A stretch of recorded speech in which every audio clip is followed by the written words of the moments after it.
Social media influencer slash Instagram model turns into a cult leader. Her most loyal followers turn into her victims. I mean, like, you would think that this was like the plot of a horrible movie. No, it's real life. Kat Torres grew up in Brazil, and when she was younger, she participated in a lot of beauty pageants, competitions. At around 14 years old, she got into modeling, and right off the bat, that career path seemed to be really promising for her. She signed with an agency, she started making more money, and then more money, and then more money. And as the years went on, her success just kept growing. She was traveling all over the world to work on different projects. She became the face of her modeling agency. She ended up moving to Paris for her job, and then it was in 2013 that she was photographed with the one and only Leonardo DiCaprio. People saw that picture of them photographed together, and as you can imagine, the rumors started flying that she was his new girlfriend, and her social media absolutely blew up. She was not dating him, by the way, they never dated, but Kat saw all of the attention that she was getting from the media. Her face was everywhere, and she took advantage of that. She moved to New York. After that, she moved to LA, and by 2015, she was around 23 years old and a full-blown social media influencer slash model with well over 1 million followers. And then Kat's content starts to change a little bit because she goes through a spiritual transformation of sorts. And she becomes very big on ayahuasca. I'm sorry if I pronounced that incorrectly, but basically ayahuasca is a psychoactive plant that you can brew and make into a tea. I'm sure you can consume it in other ways, but it's essentially a plant, often used for spiritual and healing ceremonies and or rituals. Kat started doing this pretty frequently, these ceremonies and rituals, and she would often talk about how she had these spiritual awakening, out-of-body sensations, sometimes up to 12 hours a day, and oftentimes during these rituals, she would hallucinate. And the more that she did this, the more things she would start to believe. For example, she started to believe that she could cure cancer, that she was Jesus, and that she could talk to spirits. So now at this point of her life, she thinks that she has higher powers, that she is destined to spread the word and spread these beliefs to her followers. So then she becomes like a life coach, self-help guru. And that turns into her creating this subscription service that her followers can pay for to receive advice from Kat. She created a website where you could pay for a subscription for her to help you and give you advice and coach you on everything from relationships to business success to health stuff to spirituality stuff. And if she really was helping people, that would be great, but she wasn't. And it very, very, very quickly became a way for her to only manipulate her followers. But the thing is that people believed her because she was this beautiful, successful model, and she was selling this in a way that she would make people think that if they trusted her and followed her and listened to and took her advice, then they too could become as successful as she was. And she was specifically targeting vulnerable young women. Her whole pitch was that she could turn you from a quote poor, depressed, and troubled girl to a rich, successful model, end quote.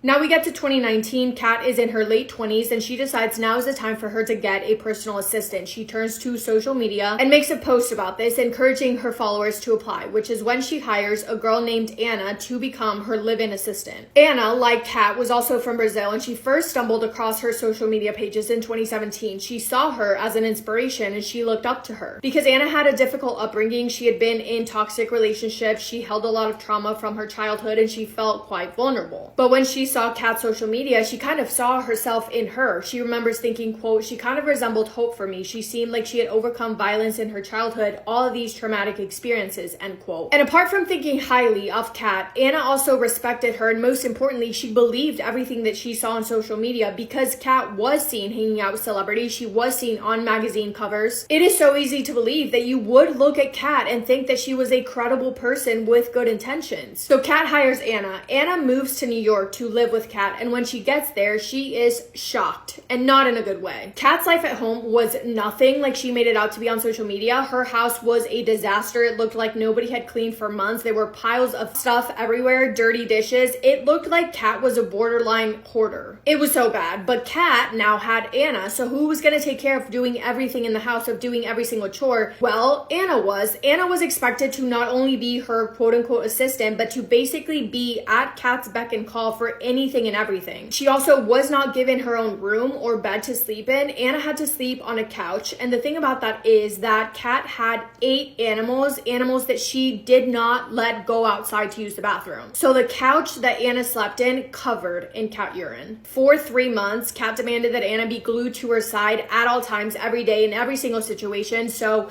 when Kat was out doing whatever, Anna always had to be there in social gatherings. When Kat was in her bedroom with a man doing whatever, Anna had to be there. When Kat was showering, Anna had to be there. And the worst part about it all is that Anna never saw $1 of the money that Kat had promised to give her. She never got paid. And after 3 months of that, Anna realized that things were only getting worse, that Kat was delusional, manipulative, and controlling, and she left, thankfully. Then Kat met a 19-year-old man who she married when she was around 27 or 28 years old. So now she is a husband. They moved to Austin, Texas together in 2022. And once again, Kat turns to social media to post about how she's looking to hire live-in assistants. She hires 3 Brazilian women, Desiree, Leticia, and the third woman who is referred to as Sol. She was underage at the time, so her name is protected. Desiree was living in Germany at the time. Kat bought her a plane ticket to go to Austin, Texas to move in with her, which she did. Leticia was living in Brazil. Kat managed to convince her to drop out of school to move to Austin, Texas with her, which she did. And Sol had recently, unfortunately, found herself in a position where she was unhoused. And Kat hired her to come and live with her, and her job would be to do tarot readings and yoga classes. Kat told all of them that she would be able to help them spiritually, and she really made this sound to be such a perfect, amazing opportunity. But of course, when the 3 women got there, they realized that every single thing that Kat had told them had been a lie. And this is really the peak of where this whole story turns into a cult. Because Kat had really strict rules that the 3 women had to follow. For one, the 3 of them were forbidden from speaking to each other. They had to ask permission in order to be able to leave their rooms, even if they just needed to go to the bathroom, and they were not allowed to talk to anyone. Kat forced them to block every single person from their contact list on their phone. And if they didn't follow the rules, then Kat would kick them out. And remember, this is the first time that any of them had been in the States. They don't know anyone at all. One of the women, Sol, has said, quote, "It was terrifying. I thought something could happen to me because she had all of my information, my passport, my driver's license," end quote. But Sol knew that she would not be able to last there living in that situation. So thankfully, somehow, some way, she managed to escape with the help of an ex-boyfriend. The other 2 continued living inside of that house. And then one day, Kat says that she got a message from the spirits above. The spirits above gave her a message saying that Desiree needed to become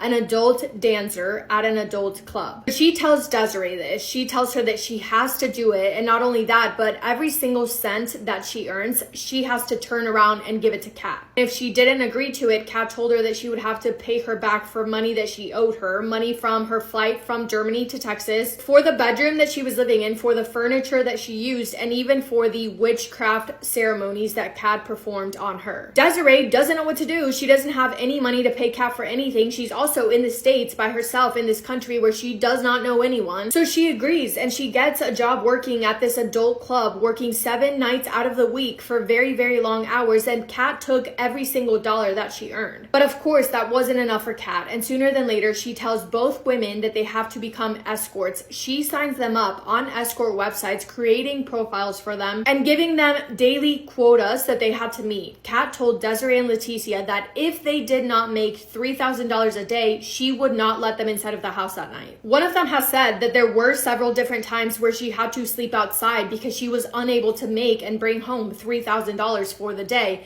Things go on like this for a while, but then Desiree and Leticia's families back in Brazil are getting more and more worried each day that goes by with no contact, because remember, Kat wouldn't let them talk to anyone. And eventually their families officially report both of them missing in 2022 to authorities because they hadn't heard anything from them. Their families also start social media campaigns to try and find them, and suddenly their disappearance is all over the news and the media, which is when Anna sees this online. Anna was Kat's first victim. Anna goes to report this to authorities, which is when the FBI gets involved. And that's when they discover pictures of both women on escort websites. And I guess by this point, Kat must have seen this online because that's when she leaves Texas and goes to Maine, taking the 2 women with her. The FBI notifies the sheriff's local offices in Maine and loops them in. And thankfully, finally, in November of 2022, officers are able to convince Kat along with the 2 women to come into the station to be questioned in Maine. And boom, right then and there, Kat Torres is finally arrested. The 2 women were sent home safely back to Brazil to be with their families, and Kat was facing official charges of human trafficking and slavery. In July 2024, she was found guilty and sentenced to 8 years in prison. Since then, more than 20 women have come forward and reported that they too were scammed by Kat. And many of them have said that they are still undergoing psychiatric therapy to recover from everything that Kat put them through. Insane, and yet another reason as to why you should not believe everything that you see on the internet. But that is all I have for today's story. Let me know what your thoughts are on this because I'm like bamboozled. But yeah, Hope you guys are having the best day. If not, go do something to make it the best day. Make somebody happy, and I will see you in my next video. Massive kiss on the forehead to every single one of you.